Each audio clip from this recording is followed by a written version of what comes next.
A lawyer for an American millionaire accused of murder says his client is innocent and is ready to stand trial. Robert Durst was recorded saying in private that he had killed them all, in a documentary about his connections to 3 unsolved deaths. Earlier, another lawyer told a Fox News host, "You've said things under your breath that you probably didn't mean." The former real estate tycoon was arrested at a hotel in New Orleans on Saturday. Wearing an orange jumpsuit and with his hands shackled at his waist, Mr. Durst appeared before a judge in New Orleans on Monday and agreed to be transferred to Los Angeles. He faces a first-degree murder charge in Los Angeles for the shooting death of his friend Susan Berman in 2000. The 71-year-old has always maintained his innocence in Berman's murder.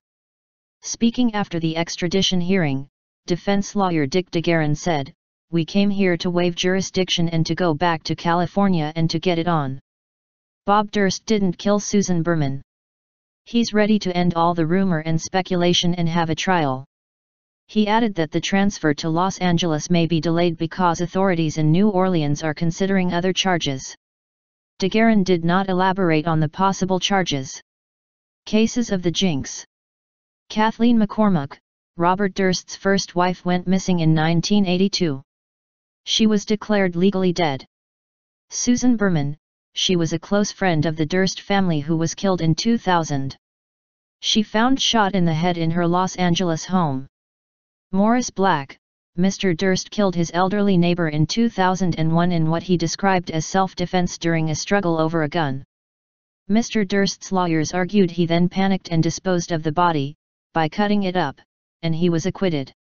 The millionaire has long been suspected in the death of his wife, Kathleen Durst, who went missing from their country home in New York State in 1982. Berman, whose father was an associate of Las Vegas mobsters Bugsy Siegel and Meyer Lansky, was a close friend of Mr. Durst and also acted as his spokeswoman.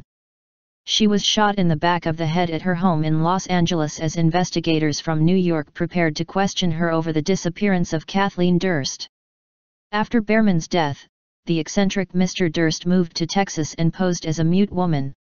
In 2001, he was acquitted of murder after his defense team convinced a jury that Mr. Durst was acting in self-defense when he killed and dismembered his elderly neighbor, Morris Black. Mr. Durst was arrested on Saturday by FBI agents acting on an arrest warrant issued by Los Angeles prosecutors as he walked into a hotel in New Orleans where he had checked in under a false name.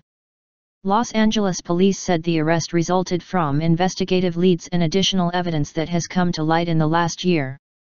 Mr. Durst's lawyer, Chip Lewis, said his client would continue to maintain his innocence. But Mr. Lewis said the arrest was orchestrated in coordination with an HBO documentary, The Jinx, The Life and Deaths of Robert Durst, which included lengthy interviews with Mr. Durst. The final episode, broadcast on Sunday night, included what appeared to be a confession to the killings of Berman, Kathleen Durst, and Black. According to the filmmakers, Mr. Durst was still wearing a wireless microphone when he went into a hotel bathroom after the interview. "There it is, you're caught," he whispered to himself. "What the hell did I do? Killed them all, of course." It is not known if he is speaking sincerely in the recording, but it came after he was asked whether he had written a letter only Berman's killer could have sent. The filmmakers found similarities between handwriting on a letter from Mr. Durst to Berman and that on an anonymous note sent to police alerting them to a dead body in the victim's home. The word Beverly is also misspelled as Beverly on both documents.